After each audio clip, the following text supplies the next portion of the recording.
Welcome to another edition of Spits and Suds. So glad you can join us. I'm Gavin Spittle of 105.3 The Fan. Great to catch up with our NHL / stars / everything insider when it comes to hockey. EP Ringsides. He writes for D Magazine as well. He has his own Substack. It's called Shap Shots, with a terrific two Spits and Suds guys, I guess, partnering up for a great article. Sean with Robert Tiffin. So you need to check that out, as well as the Late Game movie where he starred as the goalie, and so much more as he gets ready for Four Nations face-off. It's Sean Shapiro. How are you, my friend? I'm pretty good, man. How are you? I'm good. It's weird having this break, and everything is just quiet, where you get kind of some rumblings in years past around All-Star Game because the trade deadline would be start looming. But right now, because of the intensity of this, everything is just focused on Four Nations and Four Nations only. Yeah, it is. I'm excited for the game tonight. Like, I'm excited to watch this game. I'm excited to see how things shake out. I think it's good that we're getting this. As I've written before, this is kind of the taster before we get the main entree next year of the Olympics. So it's kind of, when you accept that, what it is. But I think it's going to be fun. I also think we're going to have, it's kind of a weird time too, Gavin, right? Where we can break these games down and talk about them, and the rest of the league just kind of sits still. And players are on vacation. Everyone, like, it's weird calling it an all-star break because there's games with like actual quote-unquote consequence on the line and everything like that. But I'm happy they're doing it. I'm happy I'm happy it's given us the runway to type of game we haven't been able to see since 2016. I don't know how they do this in a round robin. I brought this up once before, Sean, but I would like to see a team world. And just for the simple fact, then you could get the Ovechkins. Then you could get I understand. Yeah, I understand. It's a different story in itself. But the Russians are just the reality of it is the Finns and Swedes would not have signed on if Russia was in this, if Russian players were allowed in this. Hockey Finland and Hockey Sweden would have been on board for it. But so. Germans and Swiss, that would be impressive. I do think it should have been a Six Nations tournament. I'll say that. I do think it should have been. I do think you should have had Czechs and Czechs and Germans as 5 and 6. I know there would have been some depth issues and that and everything like that, but I mean, all due respect to Finland right now, but look at Finland's depth right now. Yeah, and you're telling me that the Czechs and Germans couldn't field a lineup with similar defensive blue line depth right now. So I think they should have done that, because right now the Germans and Czechs are both top 6 ranked in the world rankings. Both have star power. I understand the Russian problem that you're dealing with and figuring all this out, but if you got if you got the Germans and Czechs in there, you got 2 Hart Trophy candidates in the tournament in Pasternak, and I know Pasternak's not a Hart Trophy candidate this year, but like he was last year, and you have Draisaitl and those. I want to see those guys on the international stage. Yes. That's what I want to see.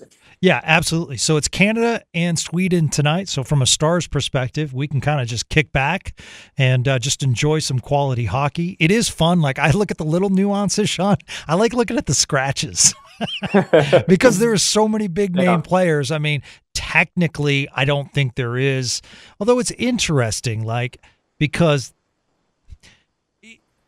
like, they're put together for a reason. So I'm not saying every single player isn't at the top, but I think there are players that bring stuff to the table that if it was an all-star game, I'm not so, maybe they would have got selected, but maybe not. But they bring so much more in a game that has so much significance. For example, to put it in perspective, Sidney Crosby saying that he is going to be nervous playing.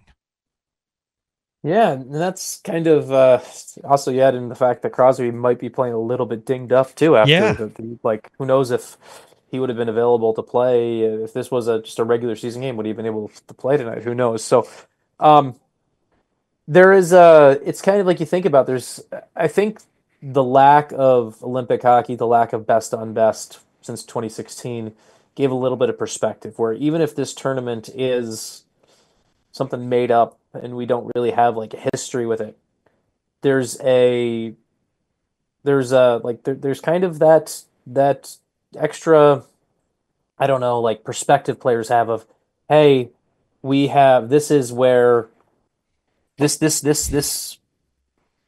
take this for what it is, because it's we got you got to appreciate it, I guess. Yeah, absolutely. And players have to assume roles that they ordinarily wouldn't.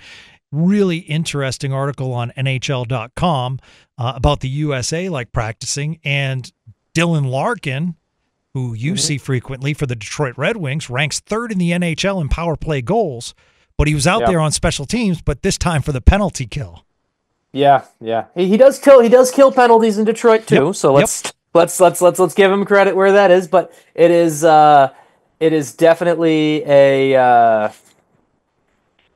it is definitely something to see guys step into different roles and depth and everything like that, because it's all these players who are used to being the best in the world, obviously the best on their team and everything like that.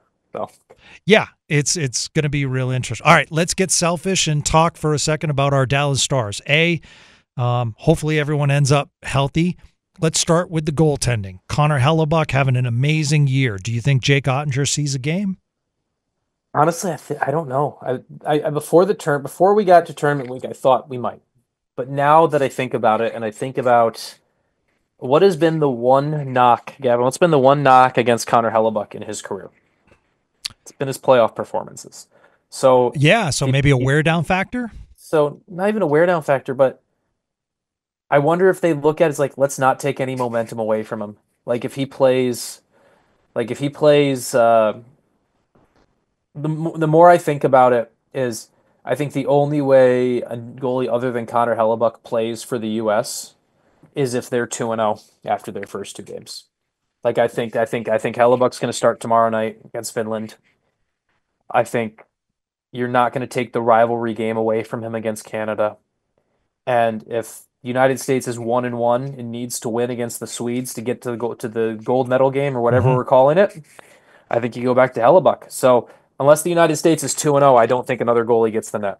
I was originally, before this whole thing started, I thought like, oh, of course they'll go to another one. But the more I think about it, I don't see, it's got to be the United States 2-0, and effectively they're resting Hellebuyck in Game 3 because they've already locked up a spot in the championship game. Newest Dallas Star, Mikael Granlund, is a correspondent specially for NHL.com, and he's writing blogs, which is great. But more importantly, he has the A on his sweater. And I think that says a lot about Granlund. And we talked a lot about the trade, but we didn't necessarily talk about the leadership that he brings. Yeah, and that's one of the things that it's one of the things that the Stars looked at, and when they looked at bringing him in, his reputation and everything like that. So, I think it's a really good thing. I talked about it before, how I think this tournament's gonna help him mesh with the Stars better, with those Finnish guys. I also think it is I think there's a reality of, it's one of the reasons he's going to fit with Dallas is that leadership history and everything like that. And you know what, Gavin? I'm normally the one who tells you that these are July and June conversations, but it also brings up the spot of, does he fit to be as a re-sign candidate? Because I think he is definitely a re-sign candidate.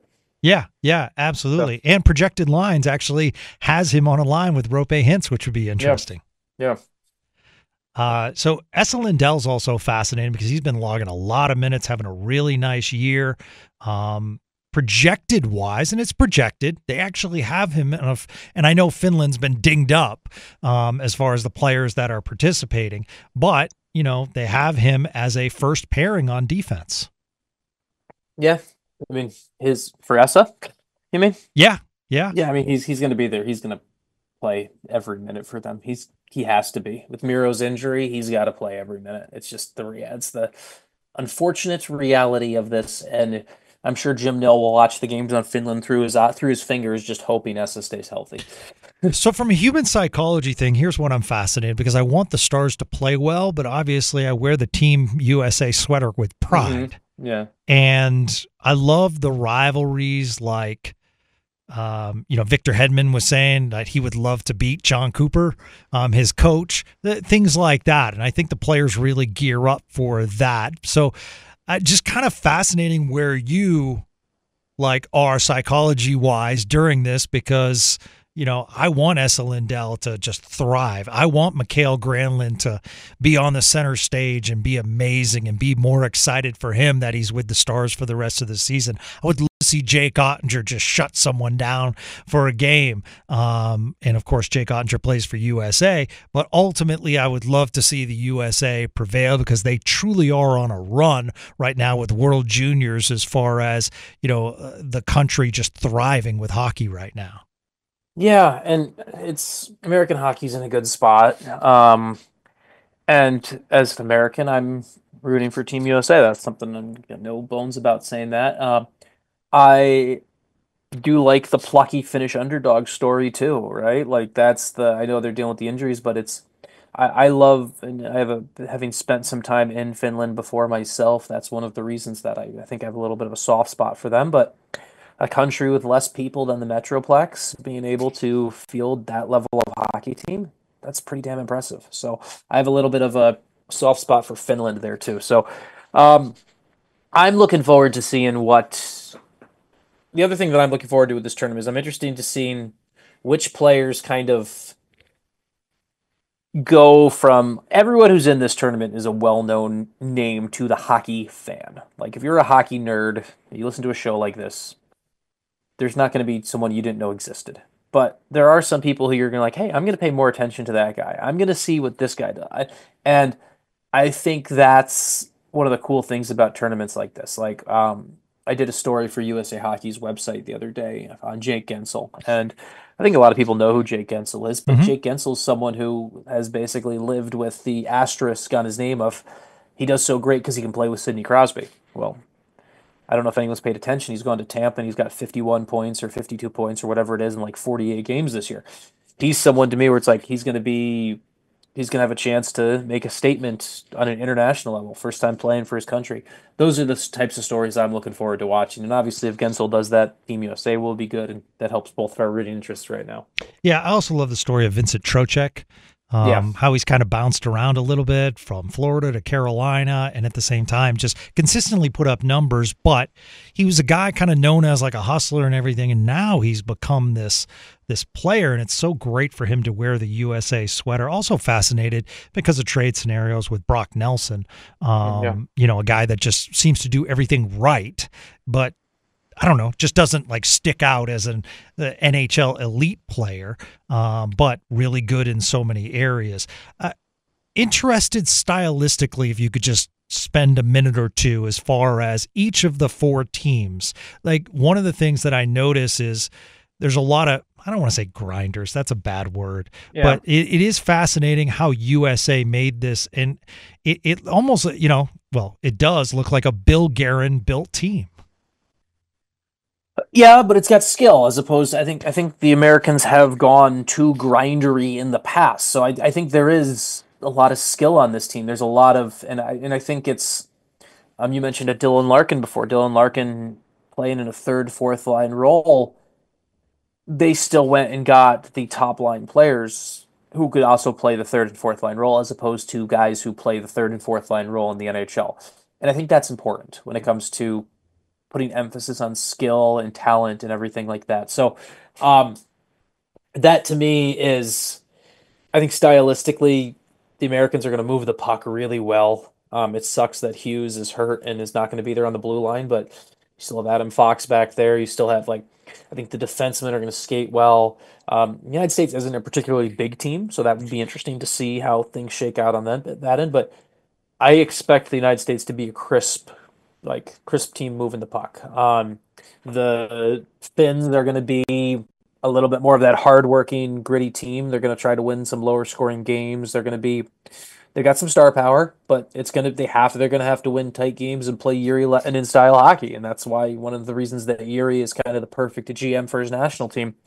Swedes are probably have a little bit more high profile than the Finns when it comes to the depth, and it comes to, Erik Karlsson is on their second power play unit, so think about that when it comes to the Swedish the Swedish defenseman, and then Canada's just a freaking all-star team. I mean, it is Canada is one of those generational like teams when you kind of look at it. And I'm not trying to be all gushing over guys and having a chance to see Crosby and McKinnon and McDavid all on the same team, but it like we didn't have this for we didn't have best on best hockey. We didn't get this opportunity. We never got the chance to like we never got the chance to see um and we still may never get the chance if what happens with Russia, but we may never get we may have already seen our last ever international game between Crosby and Ovechkin, right? Yeah.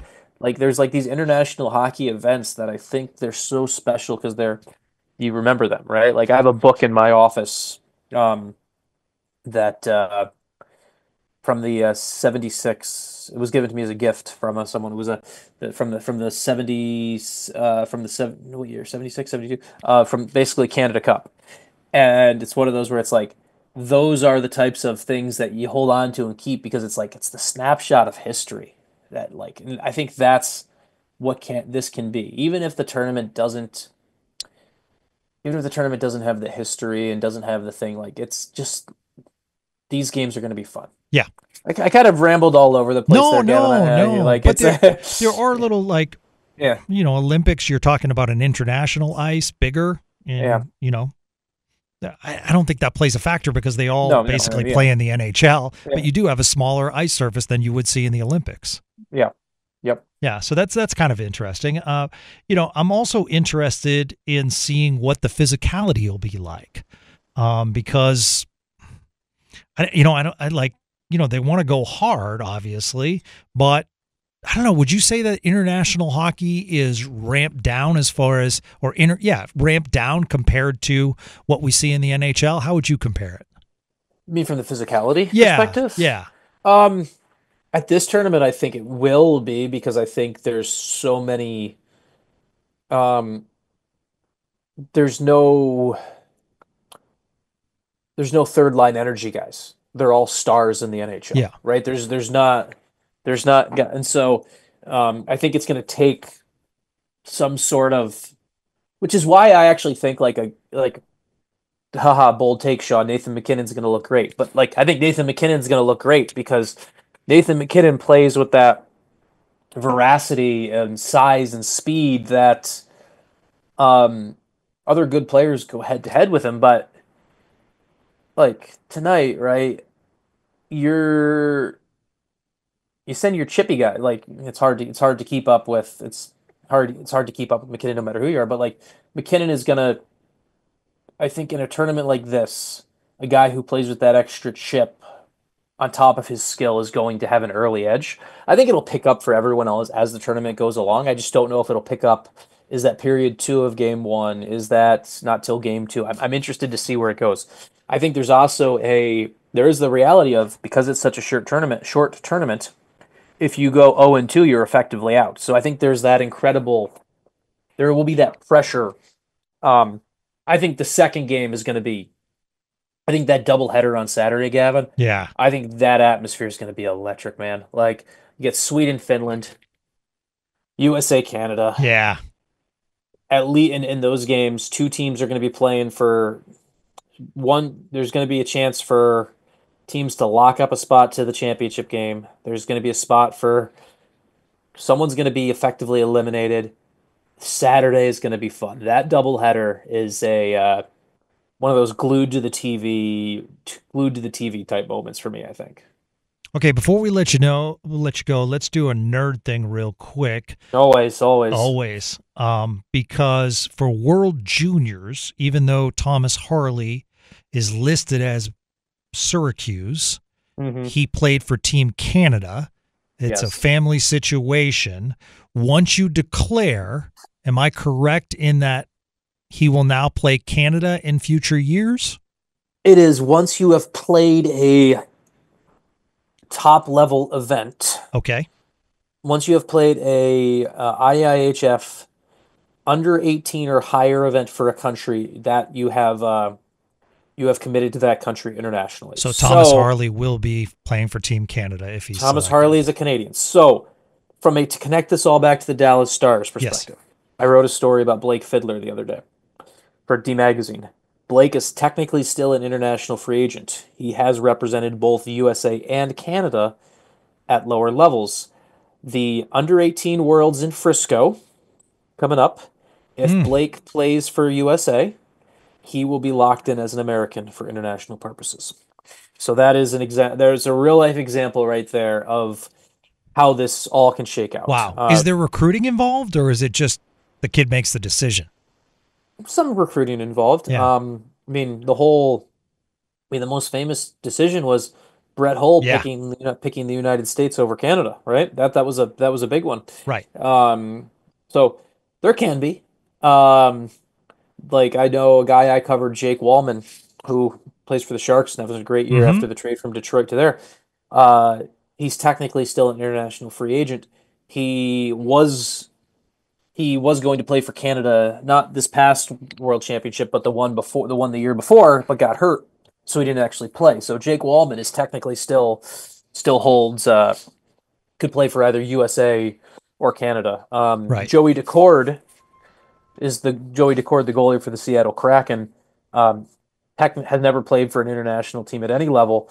Has the availability right now through his dad too to either play for either the Swiss, the Americans, or the Canadians. So like Joey Daccord is technically a international free agent that hasn't made his pick yet or been offered an invite to. Typically how these things happen is when a guy is like that, there'll be a little bit of recruiting, there'll be a little bit of just like, sometimes it'll just be the first country to offer them a chance to actually play will go. I will give you one funny story on this, Yeah, Gavin. please do. So Daniel Sprong, who I've covered a little bit up here in Detroit, he's bounced around a little bit here and there. Daniel Sprong has Dutch. Is from the Netherlands. He's born in the Netherlands. But he was raised in Canada and everything like that. He has turned down multiple invites to play for the Dutch national team because he has told me that he wants to keep his availability in case Canada ever comes calling. So, wow. Now, I'm going to tell you right now, I've never met someone more confident in themselves than Daniel Sprong. And so he said that without a glint of humor, completely. he truly believes that. So good for him. Yes. So. Good for him. Well, I appreciate you popping on. I think it's going to be some fun hockey. International hockey is always awesome. It's great to see so many representatives of the Dallas Stars in this game, and future representatives probably if Jason Robertson keeps up. Thomas Harley is another one, but at the same time, I kind of want both to get a rest right now. So I'm okay with that. Specifically Harley. Let's get those legs in bubble wrap and just sit on the couch, my man. Especially with Esa Lindell about to log like 28 minutes for the next 3 to 4 games now. Like, see, those are the mixed emotions. Yeah, I will say, and I've said this out there, and I wrote this in my piece that Robert and I put out today. I'm not hearing anything on this, and I don't want to pretend I'm reporting this, but it would not surprise me. Henry Jokiharju really fits the bill of a Jim Nill late deadline ad. A right-handed UFA defenseman, could probably be had for a 4th or 5th round pick and a B, C level prospect. And knowing how Jim likes to pick up defense, I would not be so. That's one where just like if you're looking at something to watch, and I want to be clear once again, this is not me reporting. This is just me trying to read tea leaves on the way I'm looking at things. Is Henry Jokiharju could be a future Dallas Star. Yeah, and maybe that's something to watch from Team Finland. Well, I think that's a great reason why you listen to Spits and Suds, because we pretty early in the game we're talking about Mikael Granlund. So. Absolutely. Sean Shapiro, check out his article on Shap Shots where he teams up with Robert Tiffin. That's terrific. Also, he mentioned the D Magazine article, so go to D Magazine and check that out. EP Ringside, and obviously you can follow all of Sean's writings and articles. He'll be talking about the Four Nation Face-Off. Just go to @Sean Shapiro. You're a beast, my friend. Thank you so much for this Four Nations preview. Always fun, man. We're looking forward to it. And let's everyone keep following the show. Gavin's doing a great job putting this all together. I mean, I don't think people realize how much work Gavin puts into this. So I just wanted to give you a nod on that, a stick tap on that, and keep listening to this show, people. Thanks, my friend. I really appreciate it. That's going to do it for another edition of Spits and Suds. We'll be back with another episode soon. You can count on that right here on 105.3 The Fan. Until then, have a great day, everyone. Enjoy the hockey.